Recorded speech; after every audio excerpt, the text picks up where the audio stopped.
درس فیضان سنت درس نمبر 10۔ الحمدللہ عز و جل دعوت اسلامی کے مدنی قافلوں میں بھی کھانے کی ابتدا و انتہا کے وقت اکثر بلند آواز سے بسم اللہ شریف کے ساتھ دعائیں پڑھائی جاتی ہیں۔ مدنی قافلوں کا مسافر دعائیں اور سنتیں سیکھنے کی سعادت حاصل کرتا رہتا ہے۔ آپ بھی دعوت اسلامی کے مدنی قافلوں میں سفر کو اپنا معمول بنا لیجئے۔ عاشقان رسول صلی اللہ تعالی علیہ وآلہ وسلم کے مدنی قافلوں کے تو کیا کہنے، سنیے اور جھومیے۔ صدیق اکبر رضی اللہ تعالی عنہ نے مدنی آپریشن فرمایا۔ ایک عاشق رسول صلی اللہ تعالی علیہ وآلہ وسلم کا بیان اپنے انداز و الفاظ میں پیش کرنے کی کوشش کرتا ہوں۔ ہمارا مدنی قافلہ ناکہ کھارڈی بلوچستان پاکستان میں سنتوں کی تربیت کے لیے حاضر ہوا تھا۔ مدنی قافلے کے ایک مسافر کے سر میں 4 چھوٹی چھوٹی گانٹھیں ہو گئی تھی، جن کے سبب ان کو آدھے سر کا درد ہوا کرتا تھا۔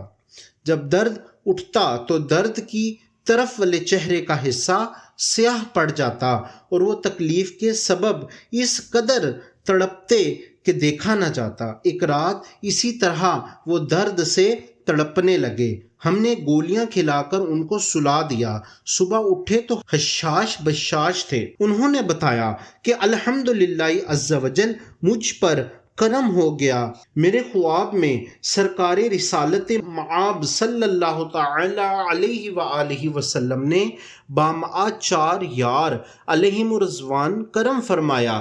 سرکار مدینہ صلی اللہ تعالی علیہ وآلہ وسلم نے میری جانب اشارہ کرتے ہوئے حضرت سیدنا ابو بکر صدیق رضی اللہ تعالی عنہ سے فرمایا، اس کا درد ختم کر دو۔ چنانچہ یار غار و یار مزار سیدنا صدیق اکبر رضی اللہ تعالی عنہ نے میرا اس طرح مدنی آپریشن کیا کہ میرا سر کھول دیا اور میرے دماغ میں سے 4 کالے دانے نکالے اور فرمایا، بیٹا اب تمہیں کچھ نہیں ہوگا۔ واقعی وہ اسلامی بھائی بالکل تندرست ہو چکے تھے۔ سفر سے واپسی پر انہوں نے دوبارہ چیک اپ کروایا۔ ڈاکٹر نے حیران ہو کر کہا، بھائی کمال ہے، تمہارے دماغ کے 4 دانے غائب ہو چکے ہیں۔ اس پر اس نے رو رو کر مدنی قافلے میں سفر کی برکت اور خواب کا تذکرہ کیا۔ ڈاکٹر بہت متاثر ہوا۔ اس اسپتال کے ڈاکٹروں سمیت وہاں موجود 12 افراد نے 12 دن کے مدنی قافلے میں سفر کی نیتیں لکھوائیں اور بعض ڈاکٹرز نے اپنے چہرے پر ہاتھوں ہاتھ سرور کائنات صلی اللہ تعالی علیہ وآلہ وسلم کی محبت کی نشانی یعنی داڑھی مبارک سجانے کی نیت کی۔ ہے نبی کی نظر قافلے والوں پر، آؤ سارے چلے قافلے میں چلو، سیکھنے سنتیں قافلے میں چلو، لوٹنے رحمتیں قافلے میں چلو۔ صلو علی الحبیب صلی اللہ تعالی علی محمد۔ میٹھے میٹھے اسلامی بھائیوں، خواب میں علاج کا یہ واقعہ نیا نہیں ہے۔ اللہ کے حبیب حبیب لبیب ہم گناہوں کے مریضوں کے طبیب عز و جل و صلی اللہ تعالی علیہ وآلہ وسلم بعطائے رب محبوب عز و جل مریضوں کو شفا دیتے ہیں۔ چنانچہ حضرت سیدنا امام یوسف بن اسماعیل نبہانی کی مشہور کتاب حجت اللہ علی العالمین فی معجزات سید المرسلین صلی اللہ تعالی علیہ وآلہ وسلم کی 2 جلد سے خواب کے ذریعہ شفا کی 5 حکایات سنیے اور اپنا ایمان تازہ فرمائیے۔ نمبر 1، آقا نے آنکھوں کو روشن فرما دیا۔ حضرت سیدنا محمد بن مبارک حربی رحمۃ اللہ علیہ کا بیان ہے، علی ابو الکبیر علیہ رحمۃ اللہ القدیر نابینا تھے۔ خواب میں جناب رسالت مآب صلی اللہ تعالی علیہ وآلہ وسلم کے دیدار فیض آثار سے فیض یاب ہوئے۔ میٹھے میٹھے مصطفیٰ صلی اللہ تعالی علیہ وآلہ وسلم نے ان کی آنکھوں پر اپنا دست شفا پھیرا۔ صبح اٹھے تو آنکھیں روشن ہو چکی تھی۔ آنکھ عطا کیجئے، اس میں ضیا دیجئے، جلوہ قریب آ گیا تم پر کروڑوں درود۔ صلو علی الحبیب صلی اللہ تعالی علی محمد۔ آقا نے گلٹیوں کا علاج فرما دیا۔ حضرت سیدنا تقی الدین محمد عبد السلام علیہ رحمۃ اللہ رب الانام فرماتے ہیں، میرا بھائی ابراہیم کے گلے میں گلٹیاں ہو گئی تھی، شدت درد کے سبب بے قرار تھے۔ خواب میں سرکار نامدار صلی اللہ تعالی علیہ وآلہ وسلم نے کرم فرمایا۔ عرض کیا، یا رسول اللہ عز و جل و صلی اللہ تعالی علیہ وآلہ وسلم، بیماری کے سبب سخت تکلیف میں ہوں۔ فرمایا، تمہاری فریاد سن لی گئی ہے۔ الحمدللہ عز و جل، سرکار مدینہ صلی اللہ تعالی علیہ وآلہ وسلم کی برکت سے میرے بھائی کو شفا حاصل ہو گئی۔ سر بالیں انہیں رحمت کی ادا لائی ہے، حال بگڑا ہے تو بیمار کی بن آئی ہے۔ صلو علی الحبیب صلی اللہ تعالی علی محمد۔ آقا کے کرم سے دمہ کے مریض کو شفا ملی۔ ایک بزرگ رحمت اللہ علیہ فرماتے ہیں، میں سخت بیمار تھا اور اپنے مکان کی نچلی منزل پر صاحب فراش یعنی بچھونے پر پڑھا تھا۔ میرے ضعیف العمر والد گرامی رحمت اللہ علیہ دمہ کے مرض کی شدت کے باعث اوپر کی منزل پر بستر میں تھے۔ نہ میں اوپر چڑھ سکتا تھا، نہ وہ بیچارے نیچے اتر پاتے تھے۔ الحمدللہ عز و جل، خوش قسمتی سے میں ایک رات سرور کائنات، شاہ موجودات، سراپا برکات، منبع عنایات صلی اللہ تعالی علیہ وآلہ وسلم کی زیارت سے مشرف ہوا۔ میں نے سرکار نامدار صلی اللہ تعالی علیہ وآلہ وسلم کی خدمت میں تقیہ پیش کیا۔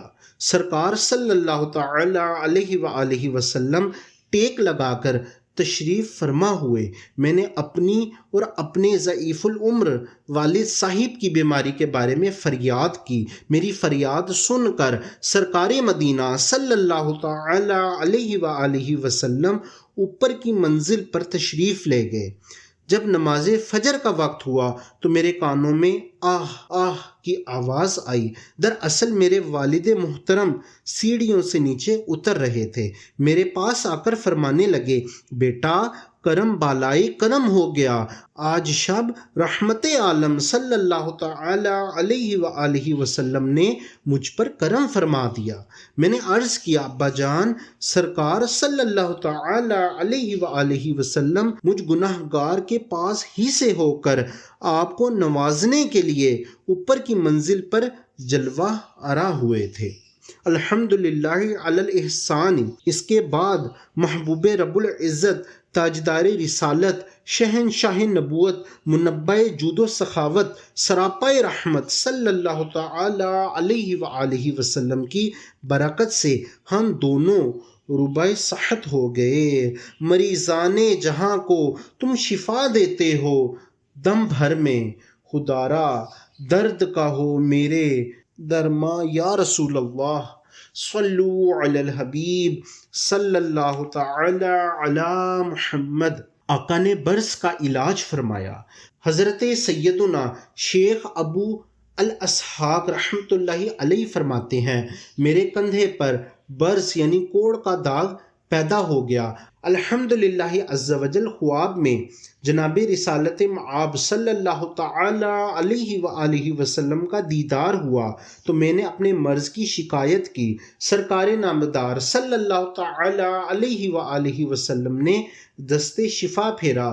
صبح جاگا تو الحمدللہ عز و جل برس کا نام و نشان تک نہ تھا۔ مرض عیسیاں کی ترقی سے ہوا ہوں جانب بل، مجھ کو اچھا کیجئے حالت میری اچھی نہیں۔ صلو علی الحبیب صلی اللہ تعالی علی محمد۔ آقا نے ہاتھ کے ابلے درست کر دیے۔ ایک بزرگ رحمۃ اللہ علیہ بیان کرتے ہیں حضرت حماد رحمۃ اللہ علیہ کے ہاتھوں کے آبلے پڑ کر پھٹ گئے تھے۔ طبیبوں نے متفقہ طور پر رائے دی کہ ہاتھ کاٹ دیا جائے۔ حضرت سیدنا حماد رحمۃ اللہ علیہ فرماتے ہیں وہ رات میں نے انتہائی کرب و اضطراب کے عالم میں گھر کی چھت پر گزار دی اور گڑ گڑا کر بارگاہ خدا بندی عز و جل میں دعائے شفا کی۔ جب سویا اور ظاہری آنکھیں بند ہوئیں تو دل کی آنکھ کھل گئی۔ الحمدللہ عز و جل تاجدار رسالت صلی اللہ تعالی علیہ وآلہ وسلم کی خواب میں زیارت ہوئی۔ میں نے عرض کی یا رسول اللہ عز و جل و صلی اللہ تعالی علیہ وآلہ وسلم میرے ہاتھ پر چشم کرم فرمائیے۔ فرمایا ہاتھ پھیلاؤ۔ میں نے پھیلا دیا تو سرکار صلی اللہ تعالی علیہ وآلہ وسلم نے اپنا دست مبارک پھیر دیا اور فرمایا کھڑے ہو جاؤ۔ جب کھڑا ہوا تو الحمدللہ عز و جل میٹھے میٹھے مصطفیٰ صلی اللہ تعالی علیہ وآلہ وسلم کی برکت سے میرے ہاتھ کی بیماری ختم ہو چکی تھی۔ یہ مریض مر رہا ہے، تیرے ہاتھ میں شفا ہے، اے طبیب جلد آنا مدنی مدینے والے۔ صلو علی الحبیب صلی اللہ تعالی علی محمد۔ وسوسہ صرف اللہ عز و جل ہی شفا دینے والا ہے، مگر ان حکایات کو سن کر وسوسے آتے ہیں کہ کیا اللہ عز و جل کے علاوہ بھی کوئی شفا دے سکتا ہے؟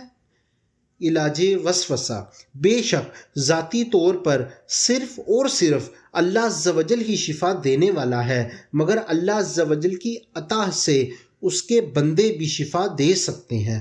ہاں، اگر کوئی یہ دعویٰ کرے کہ اللہ عز و جل کی دی ہوئی طاقت کے بغیر فلاں دوسرے کو شفا دے سکتا ہے تو یقیناً وہ کافر ہے، کیونکہ شفا ہو یا دوا، ایک ذرہ بھی کوئی کسی کو اللہ عز و جل کی عطا کے بغیر نہیں دے سکتا۔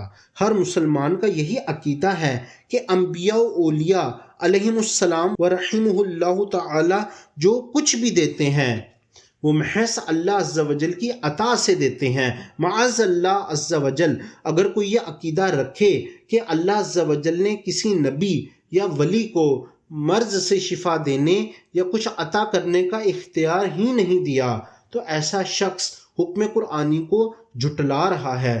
پارہ نمبر 3 سورہ آل عمران کی آیت نمبر 49 اور اس کا ترجمہ پڑھ لیجئے۔ انشاءاللہ عز و جل وسوسہ کی جڑ کٹ جائے گی اور شیطان ناکام و نامراد ہوگا۔ چنانچہ حضرت سیدنا عیسیٰ روح اللہ علی نبینا و علیہ الصلاۃ والسلام کے مبارک قول کی حکایت کرتے ہوئے قرآن پاک میں ارشاد ہوتا ہے، ترجمہ کنز ایمان، اور میں شفا دیتا ہوں مادر زاد اندھوں اور داغ والے یعنی کوہڑی کو، اور میں مردے جلاتا ہوں اللہ عز و جل کے حکم سے۔